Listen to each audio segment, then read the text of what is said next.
And we actually have some new merch. This is new merch stuff from BGTY. Some beautiful colorways there for the summertime. Things that are good for men and women, both gender. And also we have the new Rat King, these new Rat King summer tees and shorts. And you can check all those out only at theovonstore.com. We know there's some other stores out there, but those aren't ours. And I love this shirt. My sister loves this shirt. And thank you guys for the support. I'm here today at the Wynn Casino in the green room. We just got off a stage, and so grateful to be here. Had a wonderful show on Sunday night. Today's guest is an actor, a comedian. He's a creator and a star of the hit show Workaholics. And he has a new movie on Netflix that drops. I think it's on right now. Today's guest is Mr. Adam Devine. Shine that light on me. I'll sit and tell you my stories. Shine on me, and I will find a song I've been singing.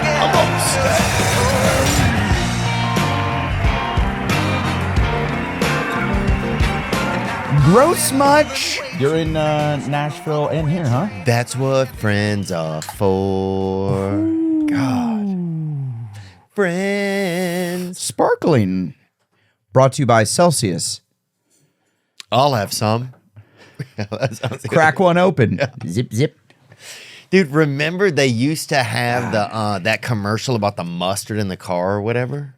Like the Grey Poupon. Do you remember? Yeah, remember that? Yeah, I do. And everybody, it was like, it was so, yeah. It was, and every dad and uncle would be like, pass the Grey Poupon. Yeah. And you're like, bitch, we don't have that. We just got that yellow stuff. Yeah, we don't have that because you're a construction worker. Yeah, Dad, you work for the railroad. We don't have Grey Poupon here. Yeah, dude. That doesn't go on our bratwursts. Yeah, we had this guy. This guy my mom dated used to be like, pass that yellow ketchup, he would say. Yellow ketchup? Yeah, that's what he used to this call is cool, it, dude. Man. I think he was in like a war or something. He had some like, he might have had like some, he was in like Iwo Jima or something. But let me see this. There it is right there. That's the guy. Yeah, that's the guy, dude. Well, it looks like there was a lot of different guys over the years. They didn't stick. They didn't stick with the one spokesman. Yeah, this was for a lot of, this was the richest guy we'd ever seen. When they had this, we were like, no. Well, also, this is still the richest guy I've ever seen. Who eats with a full-on TV tray in their back of their car? That's pretty awesome. That's sick. That's sick, dude. That's pretty. That's dude. Rolls Royce. Every time I'm like, I don't really want like a real fancy car because I don't give a shit, you know. Yeah. But then like I'll see a Rolls Royce. I'll see like DJ Khaled in a Rolls Royce or something. I'm like, oh, that looks pretty cool though. There's like feet warmers and like just the back part can be a convertible, which is kind of sick. Really, I've never seen that. Oh yeah, yeah. DJ Khaled. I haven't seen that. Yeah, yeah. I think when I see like a super, I don't know. I think the fancier you get, the fancier you can get used to. And that to me always seems like super spooky. Yeah, because then all of a sudden, look at that. Look at back convertible. That's sick. Wow. That is kind of neat. That's so cool. But that's driver, you don't deserve to be in a convertible. But then also, then you have to have a driver all the time. Like if you're like quickly, you just want to go smash some Carl's Jr. or something, and then you got to like call in the driver. Yeah. That's a lot. Yeah, that's true. That's too much. And people don't realize this. Somebody took me one time on a ride in a Rolls Royce or whatever, and they said we had to park so far away because they didn't want anybody dinging the doors or anything. Yeah. So we had to find a spot like in a lot that was like, it was probably you're a half mile away from the city. From the city, yeah. You gotta then get a car to get into the city afterwards. We had to have an Uber. That sucks, dude. I take it back. I don't need a Rolls. Yeah, we don't need that, dude. Mm-mm. What do you drive? You're like a Rolls Royce. Yeah, I want to get in the back seat, but someone needs to drive the damn thing. That's true. No, I bought a Camaro Super Sport convertible, 2011. Like right when Workaholics came out, I'm like, whoop whoop. give me some of this good vroom vroom. And then I never bought a new car. I just have that car still. It's like, what, 13 years old now? 10, 12? Yeah, but if you ever leave your family, I think that's one thing. You have to leave your family in that. Well, the Camaro Super Sport is the car you leave families in. 100%. Yeah, you do not. You don't have a family if you have that car. If you have that car, you're going to leave your wife. Yeah, that's the car. That's like, hey, this car. It even has a goodbye Mrs. button on it. Yeah. Yes. Yeah, and you're leaving with like the Applebee's waitress. Yeah. That's who you're vrooming off with. Yeah, you're listening to the Joe Dirt soundtrack, which people didn't even know they had that. Oh, dude, I bet it rips, dude. I bet it freaking rips. It's gotta be good, man. Yeah, I'm doing my new movie, The Outlaws. It's coming out July 7th? July 7th. On Netflix. It's a Happy Madison movie, so yeah. Congratulations. Thanks, dude. Yeah. It was the sort of dream gig is to work with them because, you know, like you just said, Joe Dirt. Oh, yeah. And like so many goddamn classic movies, so... Yeah, me and Spade just wrote a movie together, actually. Oh, sick. And but this is about your Riff movie. Raff involved? No. Dude, Riff Raff hit me up and said he's involved. Really? I'm almost positive he said. I'm gonna have to go back and look, but I swear No. Riff Raff is not involved. No. All right, I mean, fuck it. look, blessings to Raph, baby. I think if I were coming out with like a fucking never-ending bubble gum or something, Yeah. you know what I'm saying? Yeah, dude. Or if I were coming out with like a you know, like a shoe that made you jump so high that all the bitches wanted you. Yeah. Yes. Jump like Raff. Yeah, I mean, like Raff Air. Yeah. Air. Those air rafts, Yeah, dude. air raft. Like you're literally, dude. What about giraffe raff? Who would that? If they had an animal called the giraffe raff? Joe Riff Raff. Yeah. I thought you were saying like Drift Raff, like Tokyo Drift. Ooh, but that's Drift Raff would be good. That's a good movie for him. Or is that a cool go-kart track that he starts? Drift Raff. Somebody already did it. Oh, dude, that's what sucks about the internet is you have a great idea and then obviously some 13-year-old in Michigan beat you to it. Yeah. You know? Yeah. That's the one downside of the internet. Yeah, because it used to be if you had a good idea in a moment, you could just say it was your good idea. Dude, I was convinced that I came up with the Rocketeer. Remember the Rocketeer? The guy with the packet with on the pack? I was convinced that I had that idea first. And then when it came out, I was like, how did they know? How did they steal my idea? It was in my journal. Oh. I'm in like 3rd grade or however old I was. I was convinced. How'd they get in there? How'd they steal it? Who did it? Who did it? Yeah, somebody, they had a rumor going around our area that pillows were taking people's ideas and sending them to the government. Who was? Pillows. Oh, like, the pillows, Big Pillow. Like sleeping pillow. Yeah, it was like Big Pillow was like fucking everybody. And so people weren't using pillows, I remember, for almost 8 months. And people were pissed. Yeah. Like, we ain't fucking, that dream. So then you're just smashing blankets together, trying to form a pillow. Anything you could. Yeah. You're just sleeping on bags of marshmallows. Yeah. Sleeping on your chubbiest brother's midsection. Yeah. Fuck you, table. But the Outlaws, no. First of all, congrats on being a movie star. Yeah, dude. How weird is that? It's very interesting. Well, it's just when we knew each other way back in the day, I didn't look at you going like this is the biggest podcaster in the game, and you didn't look at me going like this guy's a movie star. That's not what we thought. No, I thought like, here's a guy in a hallway. Yeah. Here's a guy in a hallway. Here's a fellow white kid doing comedy. Yeah, here's another one of those chuckle honkies. As a lot of people have there's termed, another chuckle honky. That classic term. And look, if someone else probably made that term. If you bring it up right now, there's some third. Yeah, there's a chuckle honky, and it's just our photos on a giraffe. Weirdly, don't know why. But some other kid drew us in his journal.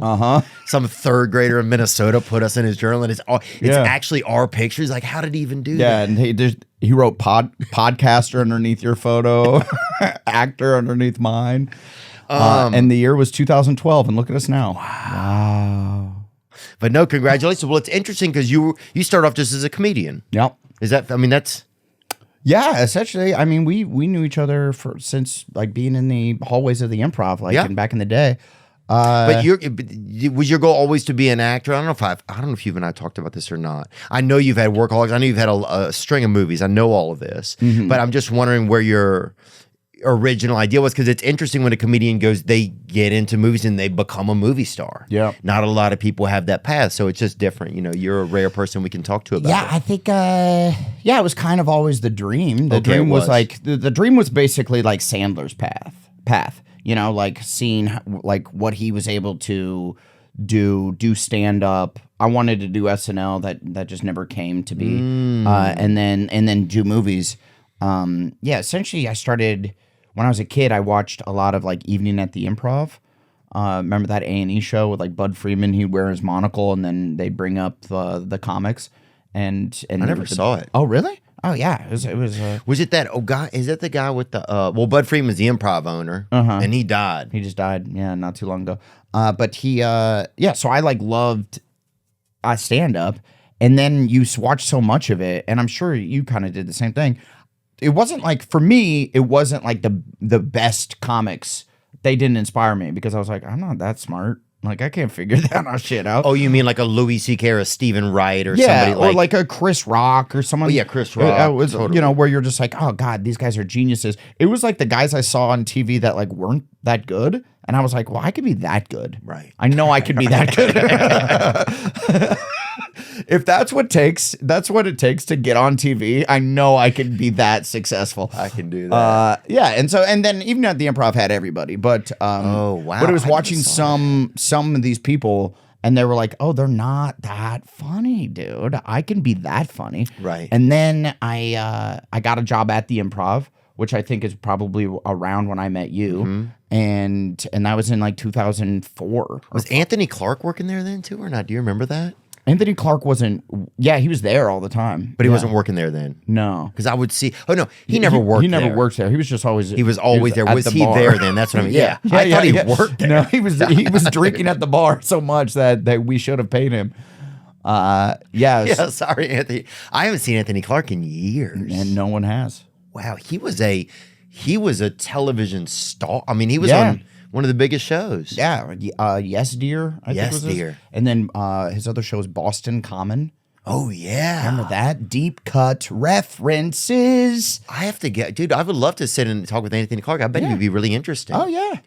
Wow, I haven't seen him in years. Yeah. Anyway, sorry, I hadn't thought about that. So you worked at the Improv. Yeah, and then it was like You crushed when you got on stage. We did a show Thanks, at USC together one time, I remember. Yeah, that's right. And that might have been maybe when Workaholics was out. And then after that came out, it was just, you just went into this other world that a lot of us aren't in.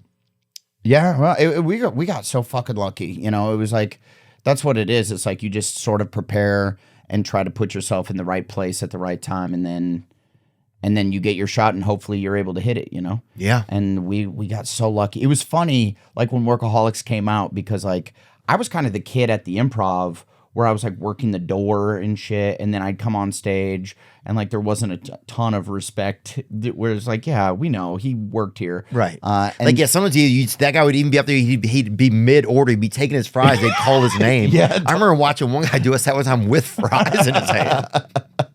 yeah, so it wasn't like a and then as soon as the show came out, Workaholics came out, then all of a sudden it was like all the older comics were like, oh hey, what's up, man? I'm like, Yeah. Bitch, you don't know me. Oh, so now we're friends. Okay. That's a good point. Yeah. Hollywood is weird like that, man. It is weird. Sometimes there's a certain, like, someone needs to have the same experiences as you. And then that can it can make you feel like you can talk to somebody or things are a little more comfortable. Yeah. There are weird Well, yeah, there's levels to this shit, as Meek Mill said. Yeah. And it's true. It's like you just talk to people that are like, I feel like we are kind of in the same class within like a few years of each other, kind of know, you know, and then there's like kids that are coming up that you're like, oh, they were the class beneath us.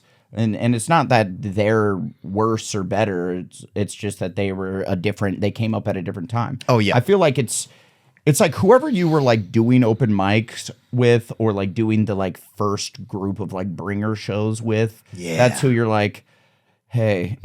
Yeah. Hey, we're going to be friends forever because we performed in a Chinese restaurant, you know, because we're performing when there's literally bowling happening right here. Like we're getting heckled by bowling pins. So we're always going to know each other. Yeah, there's something kind of it's weird that there's something weird about that when you come in at the same time. Who kind of introduces you to somebody else is interesting too, because it's almost like how you, if somebody like you get co-signed kind of by somebody to be, you know, because some people it's like you almost, some people their lives get so busy, it's like it's hard for them to just be friends with every single person that comes along too, you know, as their career gets busier and they get more known. I know, dude. Like now I'll go into the improv and shit and I like won't know people. Which is like, that sucks. Because it used to be like you go to the comedy club and you know everybody. Yeah. Like you know everybody, including like the wait staff, and you just know people. Oh yeah. And then now I go in there and I'm like, hello. Yeah. I used to be a comedian. Back in the day. I would go on this very stage. That's awesome, man. Well, congrats, man. Congrats on having a steady career in movies too, because I know that probably gets pretty tricky. I want to think about what that's like with you, but first I want to think a little bit about the new movie, because Tom Segura has his special is coming out on the same day. Yeah, I think it's the same day or just about the That's same awesome. day. Yeah. That's awesome. Yeah, he was Tom's just great. on. His episode's up right now. Tom is so funny. So tell me about Outlaws, man. Let me. I want to know a little bit about it. Yeah, so I mean, it was. You're an executive producer. I know that. Yeah, producer on it. The writers, Ben. I always butcher his last name. Like I got called out on it. My agent was like, "You're fucking up this guy's name. It's Zazove. Ben Zazov. Great guy, awesome writer. Ben and Evan Turner. They wrote the movie, super funny. They brought me this idea at years ago at the tail end of Workaholics, and they're like, it's Meet the Parents meets Heat, and so it's if your parents are your future in-laws are international bank robbers, and they rob the bank that you work for, and so there they are, and we cast Pierce Brosnan and that's Ellen Pierce Barkin. Brosnan from 007? 007, baby. Oh my God. Yeah, man. Nina Dobrev plays my fiance. Michael Rooker's in it. Lil Rel. Oh, Laurel's in there. Yeah. My boy Blake Anderson has a small part in it. Oh, that's so it's the cast is sick. So they pitched me this idea, and I'm like, just a fucking idiot, dude. And I was like, that is a brilliant idea for a movie. I want to do this movie. Wrote it down in my notebook. Lost that notebook immediately, forgot all about it, and years later, I'm like looking through an old notebook, being like, "Oh, what brilliance did I write down in here?" You know? Yeah, good. What gold? And you're like, "Ugh, gross, hated, bad idea, stupid." Yeah, recipe. Yeah. It just is apples. It's just saying to eat fruit. And then it was this idea, and I was like, "Oh, fuck, that's brilliant." I reached out to those guys. I was like, "Hey, I'm sure John Cena is attached or something, someone has already beat me to this." Yeah, Flava Flav. Flava Flav is probably, that movie star Flava Flav. And then they were like, no, nothing. So I developed it with them. We took it to Netflix, sold it, and then brought on Happy Madison, Adam Sandler's company. Oh, that's great, man. Yeah, it was cool. It's cool when it works out, Yeah, well, it's so hard to get a movie created into the finish line, especially these days. It seems even harder. Dude, especially comedies nowadays. You have to mask it. This is why it's a big action comedy, because you really have to go action, and then it's a comedy. But this it's just it's why I was so happy to work with Sandler's company, is we could just go full steam on the comedy, as opposed to you watch comedies nowadays and you're like, no, this isn't a fucking comedy. You're not. Where's the jokes? Where's the bits? It's bad. Yeah, comedy's gotten kind of bad, huh? Yeah, it kind of sucks. Yeah. Movie comedy. Yeah. There's still good shows and stuff, but movie comedy, it's hard. But Why? Luckily, my theory is I think Marvel ruined it. I feel like superhero movies kind of ruined comedies because they people watch. You go to the theater, Yeah. and you expect to watch something that costs $200 million to make. And comedy movies aren't that. So you're like, well, why would I spend the same amount of money to go watch a little comedy in the theater if I could spend the same amount of money and go see something that is worth $200 million? Right. You know, And then they still make those movies kind of funny. Like they're Right. not comedies, but there's like, Right. There's Ant-Man. you're like, oh my God, is that raccoon talking? Yeah. This is hilarious. Which it is. But yeah, so it's not like a real comedy. And then now there used to be something like every studio would put out several comedies every year, and there was like 45 or 46 comedies in the theaters every year. So about every week or every other week or so, there's a new comedy in the theaters. And then now, last year, there was like 6 or 7. That's crazy. It's crazy. And people need, and the crazy thing is it feels like people need comedy more than ever. Yeah, I feel like they want it. Yeah.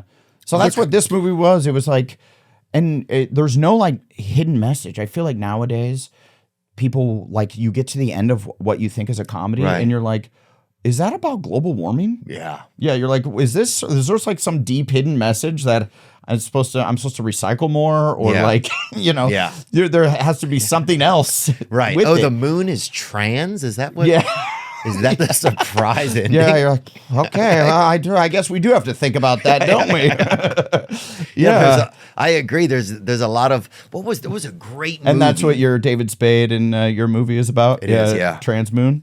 Yeah. Yeah. You guys are just the people to spread that message. Oh, it's Thank about you. transportation. It's about a lot of vehicles admitting who they really Yeah, are. That's so what it cars wanting to be motorcycles wishing they were scooters.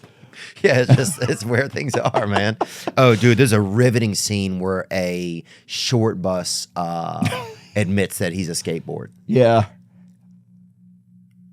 and it's powerful. Whoa. It's powerful. We're doing it. Yeah, we're doing it. But the crazy thing is, I feel like you could walk into a place and pitch that, and you would. And they wouldn't laugh you out of the room. They'd be like, okay. Well, that's the thing, because I like, my job now is kind of, well, obviously acting and that kind of stuff, but then like I'm pitching a lot. So I'll like pitch movies. And every executive is like, yeah, but why should we make this movie now? And you're like, because it's funny. Yeah. Because it's funny, bitch. What do you mean? Like, whatever happened to just like, we want to make people laugh? Like, it doesn't need to be. Right. Yeah. Right there, it doesn't need to attach itself to some like hook in the world right now. It doesn't. I mean, if it does and that's the movie, then sure. Right. But it doesn't always have to. It No. could just be like, whatever happened to just, it's funny for funny's sake. I know. I feel like Superbad was one of the last movies that they kind of had like that in some ways. Like that was really just super funny. Like, I mean, there's been a lot of other funny movies. I'm not saying that. Yeah, but I get what you're saying. It was like The Hangover, Superbad. It was like that was sort of the last gasp of. Like for no reason at all. Like this is just fucking funny because it's funny. Mm-hmm. You know? You ever been injured? Had something fall on you or hit you? You working at the lumber yard and dang, and a 8x7 tumbles on you. Turns your neck into a dang Jenga game. Morgan and Morgan. That's right. If you're ever injured, you can check out Morgan and Morgan, America's largest injury law firm. They have over 100 offices nationwide and more than 800 lawyers with over $15 billion recovered for clients. Morgan & Morgan has a proven track record of fighting to get you full and fair compensation. That's right. Submitting a claim to Morgan & Morgan is easy. It's easy as dang looking at your feet. Submitting a claim to Morgan & Morgan is as easy as picking out a shirt for a toddler. Put him in it, boy. Put that little toddler in that little camisa. That means shirt. If you're ever injured, you can check out Morgan & Morgan. Their fee is free unless they win. For more information, go to forthepeople.com/thispastweekend. That's FORTHEPEOPLE.com/thispastweekend. Or dial pound law, pound 529 from your cell phone. That's FORthepeople.com/thispastweekend. Or dial pound law, pound 529 from your cell. This is a paid advertisement. But that's did you feel good about it? Was it exciting? So it's like there's weapons in it. There's like what's the premise of the film again? Oh, sure. So me and Nina's character were about to get married. I've never met her parents, my future in-laws. Mm-hmm. They come in the week before the wedding. I've never even seen photos of these people. They're like ghosts, and they're just the coolest motherfuckers. It's Pierce Brosnan, Ellen Barkin, and they take me out on like night on the town. We go skydiving. I get a tattoo. I get blackout drunk with them, and I'm like the straight-laced banker. So this is out of the norm for me. And I go to the bank the next day, and I'm talking to Lil Rel, who is a security guard, and I'm like, dude, last night was incredible. I just need a nice chill day at work, but my in-laws are awesome. And then click, there's a gun in my head. 2 people are robbing my bank, and they have masks on, and they say something that leads me to believe that they're my in-laws. Yeah. Wow. Yeah, dude. And then they end up owing someone money. Because they like bailed with the money last time. The person who cleans their money, like in Heat, the person who cleans their money, they stole that money from them and bailed, and so that woman kidnaps my fiance and is like, if you don't give me $5 million within the end of the week, I'm gonna kill your daughter, and we have to go rob a series of banks to get my fiance back. Yeah, dang. Yeah, it's fun. Yeah. It seems fun. Yeah, it's really fun. How long did it take to shoot something like that? Like, 2 months or something. Were you guys able to shoot it in California? No, dude. You don't shoot things in California anymore. Yeah. Unless it's drugs in the park, yeah, huh? man. Yeah. We shot it in Atlanta. Oh, nice. Yeah. Nice. Which I like Atlanta. It was fun. Yeah, Atlanta's cool, man. Mm-hmm. I mean, it's definitely it's grown so much in the past 20 years, that city. That's amazing, bro. Congratulations. So this is your first movie you're executive producing too? No, so I produced Game Over Man, which is the movie I did with the Workaholics guys. Okay. And that was another action comedy on Netflix. But that one was like, this movie is, I feel, more accessible. Like, I feel like parents would want to watch this movie. Game Over Man, like, there's multiple dicks that are cut off. Yeah. I show my dick and my butthole in the movie. Oh, wow. Yeah, dude, you gotta check that out. And check it out. And yeah, so very, very funny movie, but I feel like this is a little more accessible to everyone. I haven't seen this. I can't believe I didn't even know about this. Yeah, dude. Yeah, it's so hard to know about things these days. Do you feel like that too? Yeah, there's so much happening. Yeah, I feel like it's there's just too much shit that's out there.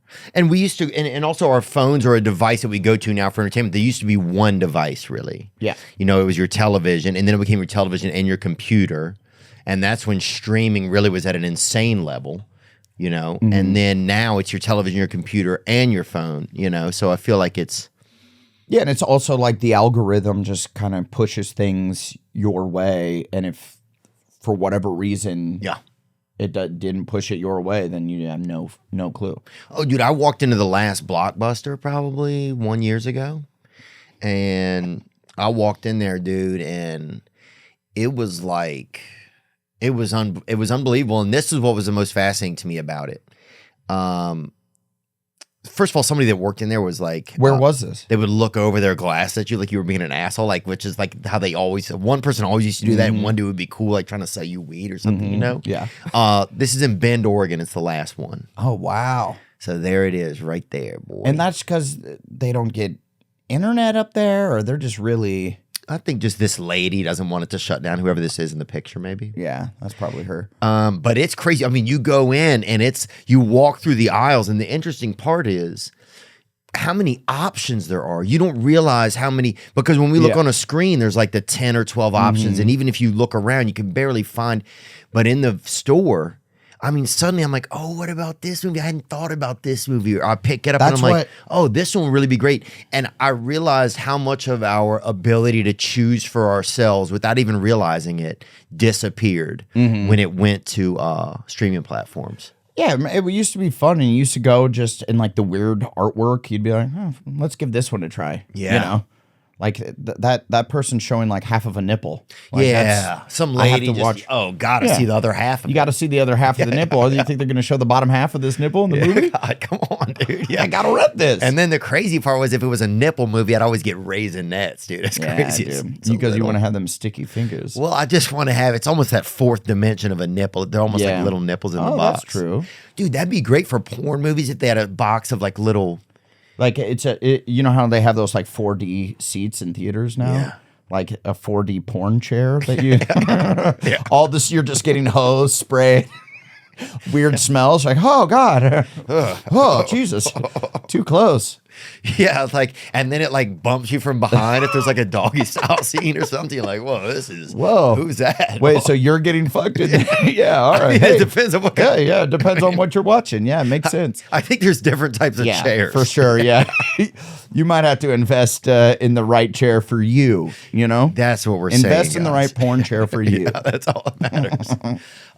But it was pretty fascinating just how many options there were. And I never realized how much that went away. I mean, because next thing you know, I'm in the drama section, then I'm in the comedy, and then I'm seeing like, oh, what about this one? Dude, I never saw this. I heard this came out. But it was like, I had so much ability to choose. And anyway, it was just kind of fascinating. And it was fun because then you would watch those movies. Yeah. You know what I mean? Like, that's what you were going to do that night. Like, Netflix and you know all the streaming services. I love Netflix. Yeah, Ted Sarandos, you're a good guy. They are my corporate overlords.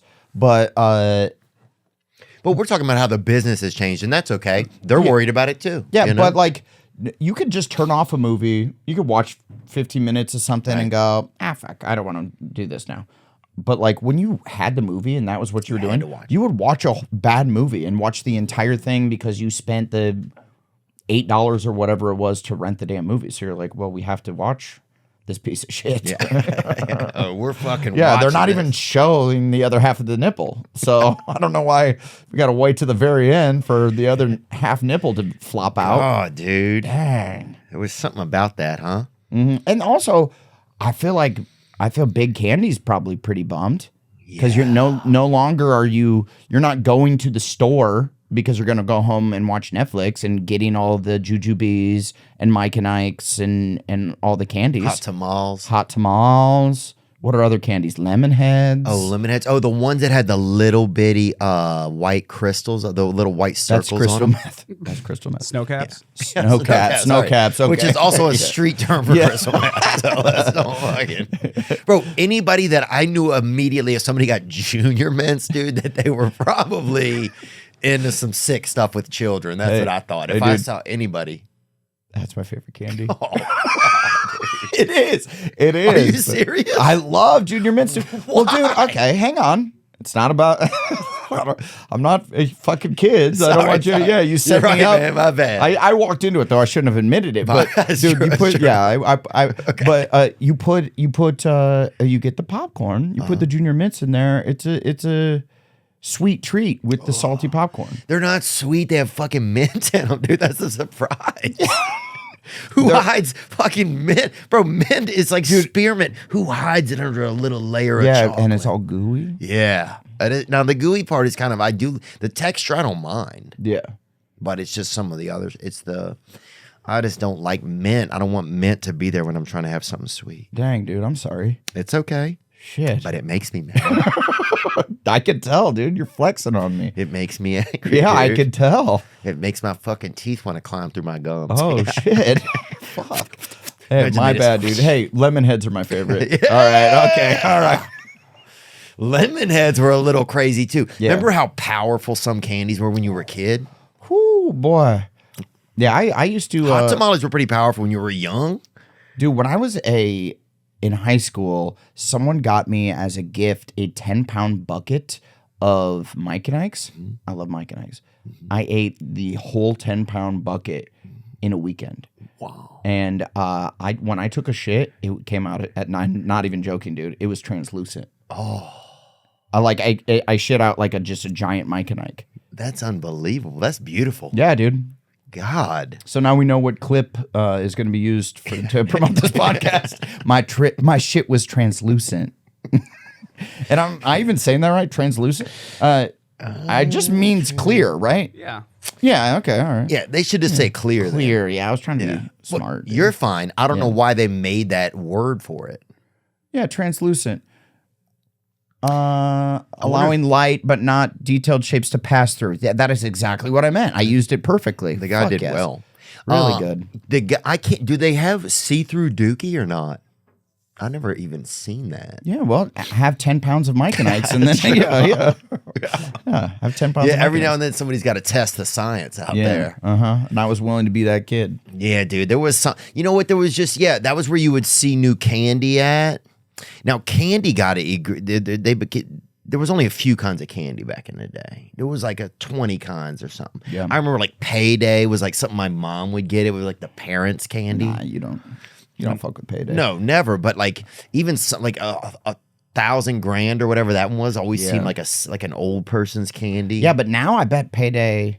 Like I remember my mom would always fuck up some Almond Joys. Ooh, yeah. And I was like, ugh, fucking Almond Joy, yuck. Yeah. That's old people shit. And then now, like last Halloween, I had a little snack size Almond Joy. They're good. Hoo-wee. God, Don't mind if I do. Oh, they're good, man. They are good. You know. I remember when they came out with Nerd Ropes, and I was like, they done changed the game. Yeah. Nerd Ropes? You put it on some licorice? Ooh-wee. Yeah, you would see a lot of people doing unique stuff with them. A lot of people. You'd see their pants like some thick little fella's pants had been stitched up with Nerd Rope. Like, damn, and he's snacking, his pants would come open again. That's how his mom knew it. You always saw that. Yeah. You always saw that growing up. Dude, in the 90s, everyone's stitching their pants up with some Nerd Ropes. Different times, maybe different times. Yeah, I miss boy. those days truly when like that was what you were doing for the day. Yeah. You were like, me and my homies, we're going to meet at somebody's front yard. We're going to then ride our bikes to the convenience store. Get a video game. Yep. We'll probably play video games in the store because they always had like Ninja Turtles or some shit. Yep, they did. And then spend $1.25 on way too much candy because that's how much candy you used to be able to buy, man. God, you would have as much as you fucking could. And I hated Whoppers, and then I'll tell you this, I loved them. Whoppers. Something just happened, those candies. Oh, yeah. The Whoppers are the little nuggets, little turd balls. With a little malted milk in them. Yeah, I like them too. God, they were good. At first, I was like, what is it? Yeah. And then I had some more, and I was like, I can handle it. Yeah, you could. I bet you could. It was good. Dude, we used to have, so this place by us, it was Pat's Video and Shrimp, right? So we'd bike over there, and you get you a little film, and then you get you a little pound of shrimp with it, right? Wait, what? It was a video and shrimp store? Yeah, off of Highway 190 in Covington, Louisiana. You bike over there. That's sick. Oh, it was pretty. I love a good combo store. It was interesting. Yeah. Yeah, so you get the video and you get your shrimp, man, and roll out of there. That's sick. It was pretty cool. But yeah, it was just a different time. You know, it was a different time whenever you go to that. And that was even before the chain Blockbuster. I think they had, remember, because before that it was like individual. Yeah. Like Ricky's Movies. Yeah, we had Main Street movies. Yeah, it's insane. Not even on the main street. It was like kind of in a neighborhood. You're like, that always pissed me off. I'm like, this isn't a main street. This is a side street at best. But every movie theater or movie store like that, they had like the curtain where the naughty movies were back room, there. yeah. And then you're a little kid and you'd always just like try to memorize as many of the covers as you possibly could. You just run in, stare at a bunch of covers. Yeah, you're like, all right. Memorize. That's what it looks like. And then your mom's like, Adam. And you're like, what? I went in there. I thought it was a bathroom. Like, you think it's the bathroom every time we come in here. Like, you always think it's the bathroom. Yeah. And you've peed on the floor in there 6 times. Yeah. You're always going in there shitting on the floor. I think you're into that scat porno, you little creep. That was wild, bro. That was fun. That was a good time. What else was I just looking at earlier today that was in the news? Did you see, what were we talking about earlier, Zach? We were watching this video. Someone threw their mom's ashes on stage at a Pink concert. Oh, yeah. Well, I mean, did the mom love Pink this much that... That's the thing. Is this your mom? And how many grams is that? Yeah, she just heard snorting her mom. Oh, that'd be crazy. Yeah. She's Deborah. inside of me now, Yeah. and then sings a Pink song. Couldn't tell you one Pink song, but I'm sure she's great live. Shake it like a... What's that song she sings?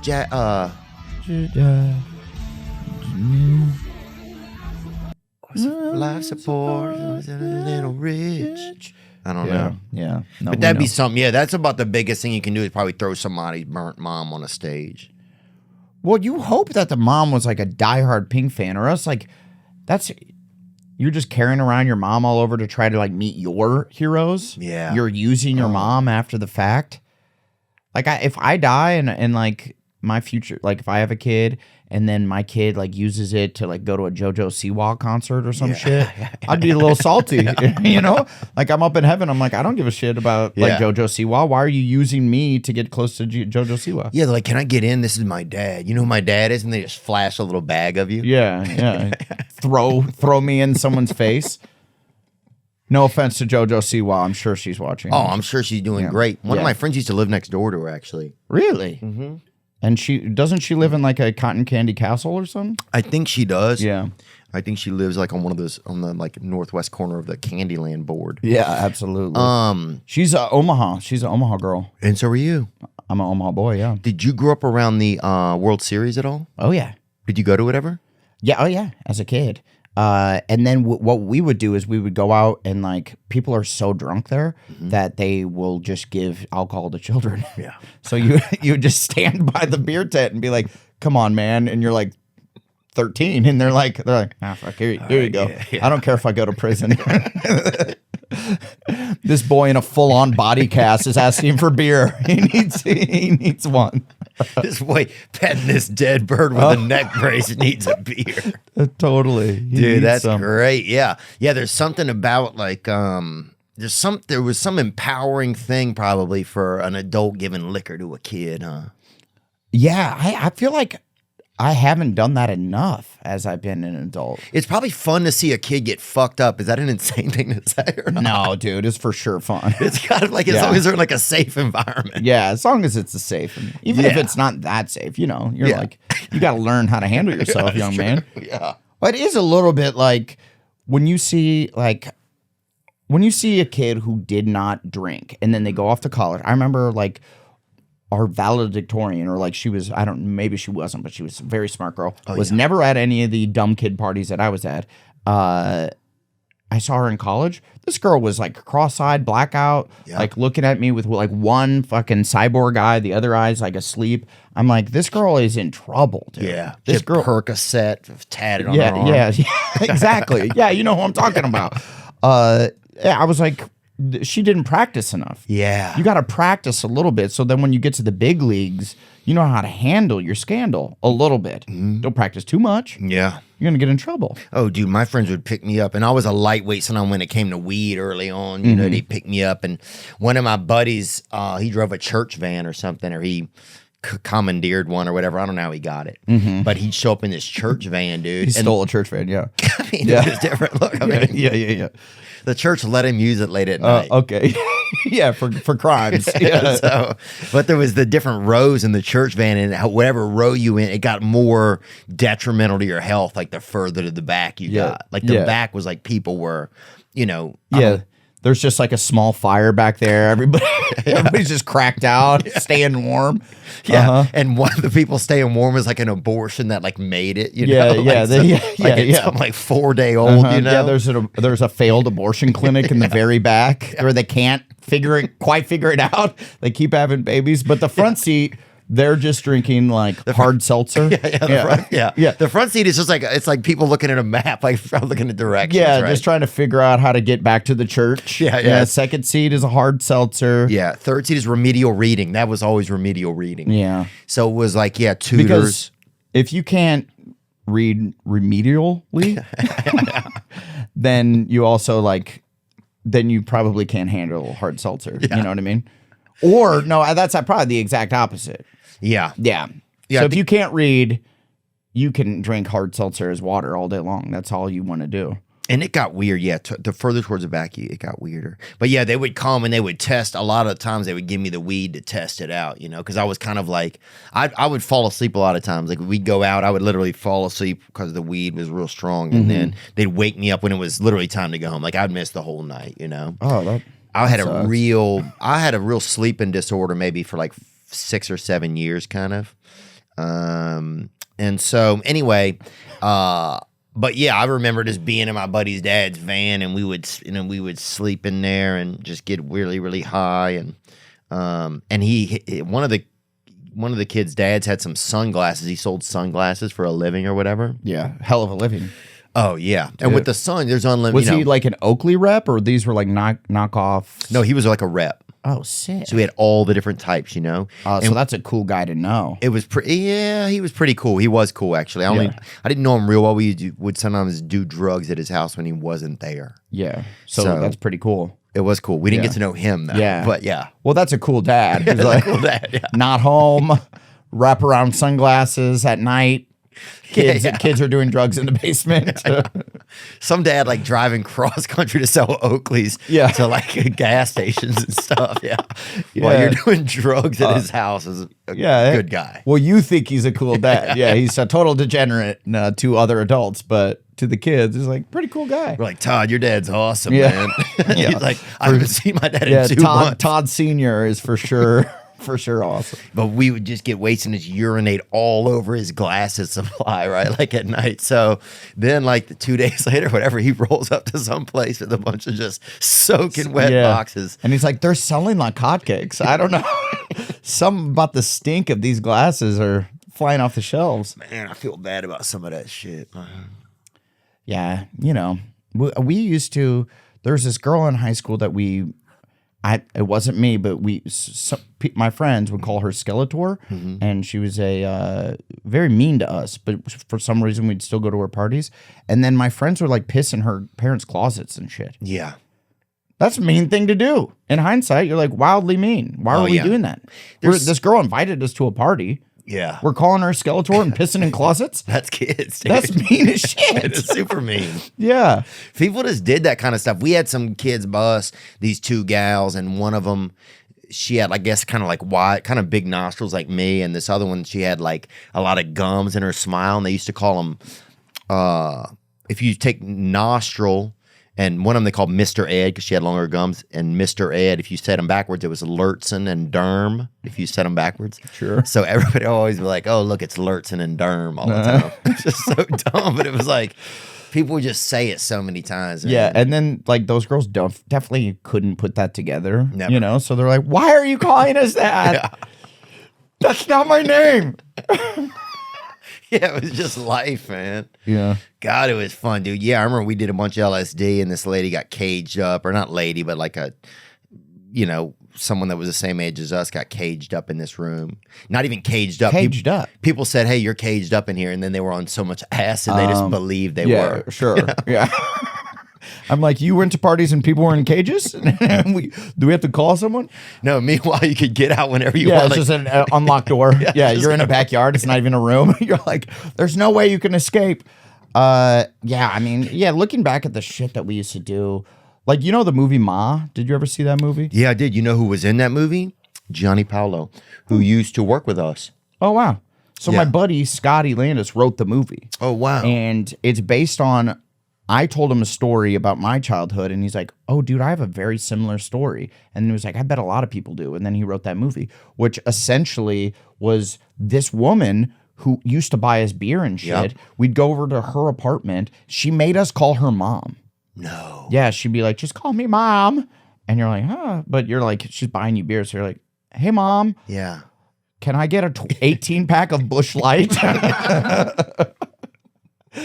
And she'd like make us, she would be like, well, you got to have a few here before you can leave. Oh. And so I remember just like, she had like this crazy like 4-foot zong. Yeah. So like, there was also this other adult man. Like these people were like adults and they're just like bong ripping with like 16-year-old kids. And I I took enough bong rips that I turned like green. Yeah. And then I lay down in this bed, like fully zapped out of my head. And it was her like daughter's bed, her like little 13-year-old daughter. Oh. And daughter wasn't there. I'm laying in the bed. She brings her daughter into the room. She goes, "It's okay. Just crawl into bed with him." Nuh-uh. Yeah. And I'm like so green and I can't move. And this fucking little girl crawls into bed with me. And meanwhile, I'm like 16 years old and I'm like, this is too weird. And then luckily my buddies like grabbed me and pulled me out of there. And I'm like, this is a fucking horror film, dude. Yeah, because that is a horror film. That lady could be setting you up. Who even knows? Why is there people that are still living that much in the past where they are... Or what do you think that is? Like the mom that does that, or the dad that? More of a mom. Is that more of a mom thing or a dad thing? Well, it might be a dad thing, but then that dad is arrested pretty quick. I feel like dads get arrested for that shit pretty quickly. Moms are like, maybe she is just being a nice woman and give him a benefit of the doubt. Guys immediately, I think they're like, he's a creep. He goes to prison. The fact that we were able to party at this woman's house and like, it was a strange thing. Every town has a couple cool moms like that. Yeah. You know, and they're fucking cool, dude. And sometimes they drive a van. One of them, I remember, drove a van with like that swimming pool ladder on the back. Like, what the fuck was that? I remember Why did you? Yeah, every time you go up there, there's no pool up there. There's not a pool. There's never been a pool up there. You're like, this is a fucking the weight lie. limit. It would, you couldn't put a pool up there. This van's a liar. Yeah, fuck yeah. I feel also vans. Where are vans? Yeah, Vans up and disappeared, dude. they were so good. Well, my mom had a minivan that had like those twinkly lights. Mm-hmm. Oh wow. Yeah, not a fancy. It was not particularly fancy. It was called a Mark III, and it had like the little lights. You remember in the movie theaters? That looks like it on the top left. Or that's a Mark II. Yeah, that's a Mark II. Ours was the Mark. Oh, that's the Mark Oh, III? So Wow. essentially this, and then dumb ladder, and then there was a little like 13-inch TV with a cassette. So we'd watch Half Baked in there. Yeah. You know, we would on road trips, I'd queue up some Forrest Gump, put that bitch on repeat, just run it right back. Dude, I remember my mom got a Dodge Neon car, and we'd never had like a nice car before. And we went and my brother and I would go and sleep in it at night, and put the passenger seats down and the driver's seat down and sleep in there. It was so nice, dude. Pull it up. A Dodge Neon?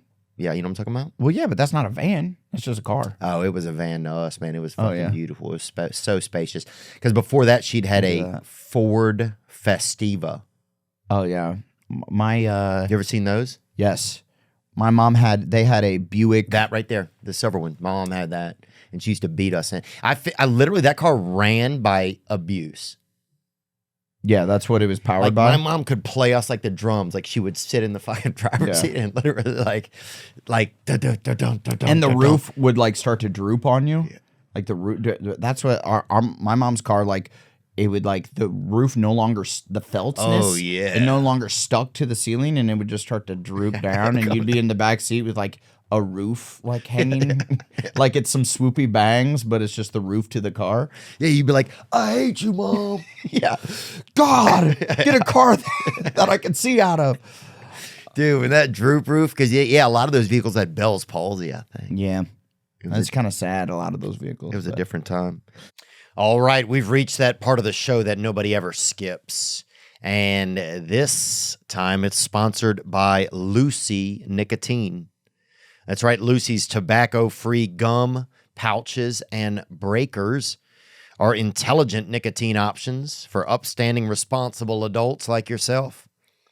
If you want to use nicotine and use it responsibly, then Lucy is the way to do it. All their products have three things in common: no tobacco, powerful nicotine, and delicious flavors. If that's something you're craving, you're trying to change the way you consume nicotine, Lucy can help. Shipping is always free, and there's a 30-day refund policy if you change your mind.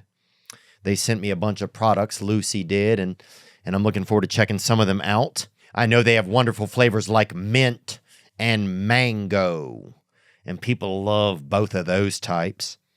Visit lucy.co and use promo code Theo to get 20% off your first order. If you're in the mood for some nicotine, or you're trying to adjust the way you consume, or you're trying to wean off, Lucy could be a way to do that for you. Lucy products are only for adults of legal age, and every order is age verified. That's right. This product contains nicotine, and nicotine is an addictive chemical. Visit lucy.co, use promo code Theo to get 20% off your first order. That's lucy.co, promo code THEO to receive 20% off, and always free shipping. You know what movie I saw the other day that I really liked was it was a Jim Carrey movie. It was called When He Owns the Theater, or he goes back and gets that movie theater, Majestic. You ever see that movie? Oh, I did, but that's been so long. It was a I feel good one. like that's a good.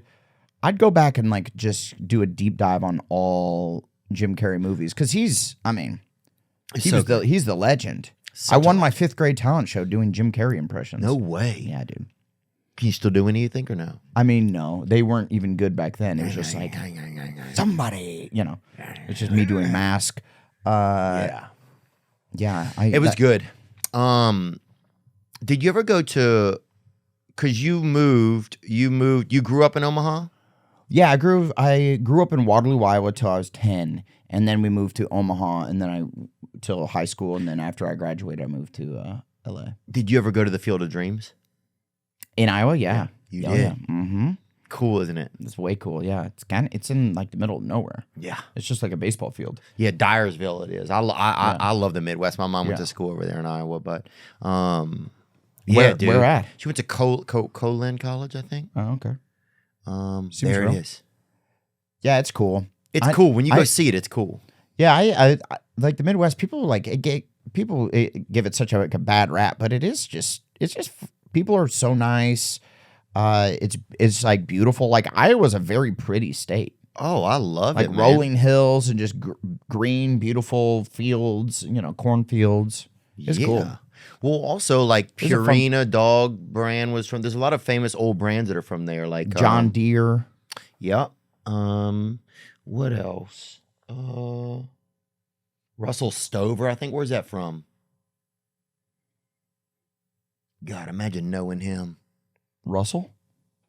I'd love it. Kansas City, Missouri. Oh yeah, Kansas, right there. Kansas City, Missouri. It's like it's like accepted as the Midwest, even though I feel like it's getting a little Wild West kind of. It's a little bit. What I like about Kansas City is like that there was like a real mafia element. Oh yes, Yeah. because St. Louis has a mafia element. Kansas City, there was like the Kansas City mob bosses, and like they wouldn't go west to there. Like so, the mob bosses would be in there, and they would control Vegas because they couldn't get any closer because the feds would come down on them. Fuck, that's At least that's what crazy. like Casino taught me, the movie. Yeah, I believe a lot of that. Yeah. I believe a lot of that, man. Is there a movie that you've been thinking about? Like, so you have this one done. Is there like another movie that now you like? Do you have to wait to see how this one does to see if you get other opportunities? How does that kind of work in your business? Because you've had a good run. A lot of guys don't get some of the same opportunities, For sure. Yeah, kind of. You always have to be thinking like, what's the next thing? But yes, I think this one. So I have a lot riding on this one. So they Netflix really wants it to do well. I really want it to do well, and I think if it does well, then Netflix will let me make it a handful more. That's great. Which would be great. Yeah, man. We'll make watch sure it July 7th. We will. Yeah. So but I have like the next couple ideas cooking right now. So as soon as the writers were on strike, so I can't go pitch a movie right now. Yeah. So like I have it ready to go, and then as soon as we are not striking any longer, I'll flop on into that movie studio and pitch my wares. Do you pitch something before you write it? Yeah, sometimes. Sometimes it's you want to.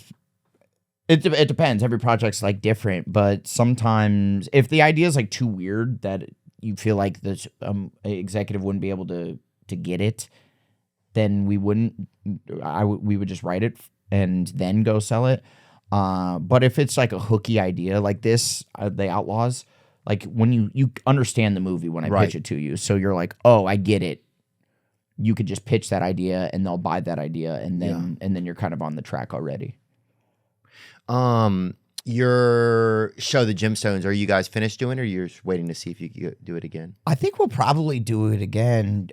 Danny's pretty confident. He wants to do another couple seasons of it. It's so fucking fun, dude. Yeah. And Danny McBride is like, like you said earlier, I'm just like so damn lucky to like that they allow me to keep doing this shit. Yeah. And it's so ridiculous. Danny McBride is like a true comedy hero of mine. Like, I remember when me and the Workaholics guys, like way before we got Workaholics, when we were still doing like internet sketch stuff, Durs came over, Anders Holm came over with a DVD. He like knew an agent that slipped him a DVD of The Foot Fist Way. Yeah. You ever see that movie? So good. So good, dude. And so good. Jody Hill directed it. Danny is the star of it. And does Jody write on Gemstones? Yeah, he directs a lot of the episodes. Wow. What is he like? He's the best, dude. He's just like the coolest. They're all just the coolest, nicest dudes. And I mean, you get along. So fucking good, dude. When he's trying to break that, they fucking break that board. Yeah, so funny. And we were writing sketches together, and we would write every Wednesday and try to shoot something every weekend. That was like our schedule. And so Durs comes over and he's like, "We're not gonna write anything. We're gonna watch this movie. I heard it's unbelievable." And we're like, "All right." And we watched it and we were like, "Holy shit." And then we watched it right back. We watched it 2 times in a row. And it was the first time that we were like, oh, we can, not that it wasn't great, because it was great, but it was like, they felt like we know those dudes. Like we can make movies like that. Like, you know what I mean? Like, yes. Like Will Ferrell, since he does like these big characters and his movies are like big and broad. Can't really do that. Yeah. It felt like unobtainable. Yeah. And so it felt like, oh, we can make a movie like this. It feels like down and dirty, and like we could do this like with our friends. And then we started to, that sort of changed our idea of like what we were doing, because we were playing like more characters or doing like bits with our sketches, and then we were like, we should just play ourselves. Yeah. And that's sort of how Workaholics, like that was the start of like trying to do sketches where I'm Adam, but like an exaggerated version of myself, you know. And then Workaholics was kind of born out of you guys being yourselves, just in an environment. In an environment, yeah. Yeah, it's kind of the same thing that happened with me for podcasts. And I used to have a podcast with my friend Matt Weiss, and he works with TMZ. I think he still works with them. And we were interviewing celebrities and stuff, and talking about like celebrity stuff. He knew a lot about celebrity stuff. He really liked that world. And it was kind of a struggle for me because I didn't know that much about celebrities. And then I went on Joe Rogan's show, and I left out of there one day, and I was like, oh, I just need to be myself. I just need to be in a place where I can just talk. Well, I think that's when comics really start to find their rhythm, right? Is when you get over that hump of like I feel like every comic starts this way, where they just they have their top 5 comics, and they try to be like a version of them. Oh yeah. Instead of just doing like what makes you funny. Yeah. Who were some of yours early? Of like the comics that or that did you feel like you impersonated anybody a little bit? I know that I remember showing a tape to a guy one time. I was doing like a year, and he's like, "This is great if you're like a Mitch Hedberg impersonator." I was like, "Okay, very fair, very fair." Very yeah, fair. I bet I was doing like some Tosh, or like trying to be like Swartzen, or Jim Gaffigan was really big at that time, and I love how he like plays with the levels of his voice, which I still like to do. But I can see that now. You say it a little bit. Yeah. I'm sure there was some of that. And then I think like when you start to find your voice is when you go like, yeah, obviously like Chris Farley's like an influence of mine, and Jack Black's an influence of mine, and Sandler. But like, what makes me me? And then from then, once I kind of committed to being myself, I feel like everything clicked into place. Yeah. And a lot of that was from watching Foot Fist Way and being like, oh, these guys are just, even though Danny isn't that guy, he's like doing a character, but it's like they're doing a character from a real place that they can access, and not, you don't have to, like, on your 30th movie is when you can stretch and try to be something that you aren't. Right. When you could be Tom Hanks. It's like Tom Hanks didn't start off doing like these Polar super dramatic, Express or whatever. Yeah, Polar Express, exactly. Yeah, it's kind of fascinating, man, that we all pick up pieces of other people. There's a famous book about that. It's like I don't know if it's called Borrow, but there's a book about that we all like, especially I think in entertainment, you can't help but take influence from things. Like we just interviewed Ric Flair, and he talks, and I love Ric Flair. Oh, it was unreal, dude. I mean, he is Ric Flair will text me every year for my birthday. I'm like, this is the best. Like no one, like my friends don't even do that shit. But Ric Flair's like, woo, happy birthday, Adam. I'm like, love it, dude. Bro, it was so interesting. But his character, I guess, or some of his things that you know him from, they're amalgamation of other people, right? Yeah. And he says it's not any talking out of shop, and he kind of like fine-tuned him, you know? It's just interesting. That's how everything works, kind of. Well, it's also like the generation of comics that you come up with. Like if you're rolling with a crew, you all are like kind of taking from each other, Yeah. like without even, it's like how groups of friends, when you guys are kids, how like that group of friends, they all have the same terminology. Yeah. They all have the same verbiage. Like they talk alike, they dress alike, and you just can't help but be like that. Yeah. That's just human nature. So like when people shit on me for, talking like this person or being like that person, I'm like, I'm friends with those guys. Like this is just how we talk. Right. And some of it's paying homage to them in some type of a way, you know? It's like you're kind of it's like you're... As long as you're not stealing like their jokes or like Yeah. fully, like I bet you would be like, yo, Adam, what's with the mullet? If I like get your exact same hair and I start like doing like your type of material, you Yeah. might be like, what the fuck, Devine? Yeah. But like, And if you got held back in the 6th grade... yeah, if I demanded to be held back in the 6th grade to be more like you, yeah. And they're like, but Adam, you can read and do basic math. And I'm like, fucking hold me back. Hold me back so I can be a fucking king next year. Yeah. I'm trying to be the Rat King. Yeah, dude.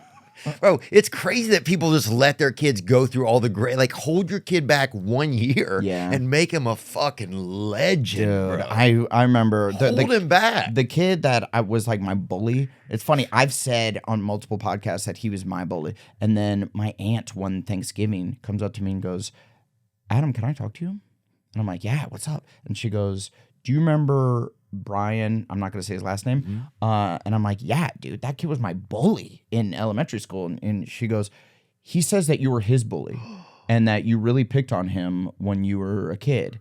But this was the kid that he like failed a grade in like 4th grade or whatever and was held back. So he's like way bigger than me. He had like facial hair in the 4th grade. He was like, and he was drawn it on, but he had it. Yeah, he had it. And he kept picking on me. And I remember like my dad was like, is he bigger than you? I'm like, yeah. And he goes, well, then violence is your only key. And I'm like, what? And he's like, you have to strike first and strike often. And I'm like, this is some bad advice, This is Dad. a foot fist way. Yeah, totally. So like I like punched this kid in the face. Like he said some shit. I just like fucking whacked him and then would run away. Be like to where he could never strike back. I kicked him down a staircase once. Like so I was like a violent little kid. And in hindsight, I was this kid's bully. But from my point of view, he bullied me, and then my dad just gave me the go ahead to be a violent little fuck. And so I'm sorry, Brian. I didn't know, dude. I thought you were my bully, and I was trying to stand up for myself. Yeah, we didn't know, Brian. Bullies are regular people. I love that song, dude. God, sometimes I see the bullies. Yeah. And I pray for them. Damn. Ugh. We got to get you in a Pitch Perfect movie. They don't Theo. make good music anymore, Yeah, huh? shit. How perfect are you guys going to make the pitch? That's what a lot of people are wondering. Yeah, isn't it perfect enough? I don't know. That's God what damn. people are saying. Yeah. It's like when Step It Up keeps coming out. People Yeah. are like, how? Yeah, they're taking it up to the streets. Like we get it. How many places? Amy do you have to Schumer step always up used to say that. How much do we have to step it up? Yeah. Yeah. How perfect is the pitch going to get? Do you think will it? It's still getting, dude. I'm doing a spin-off show. I did. It's called Bumper in Berlin. Season 1 is already airing on Peacock. It was a fucking hit for them. And then, yeah, so I lived in Germany for like 4 months last year, and like just being a song and dance band in Germany, dude. There's me. That girl has horns on her head. Yeah, it's a wild show.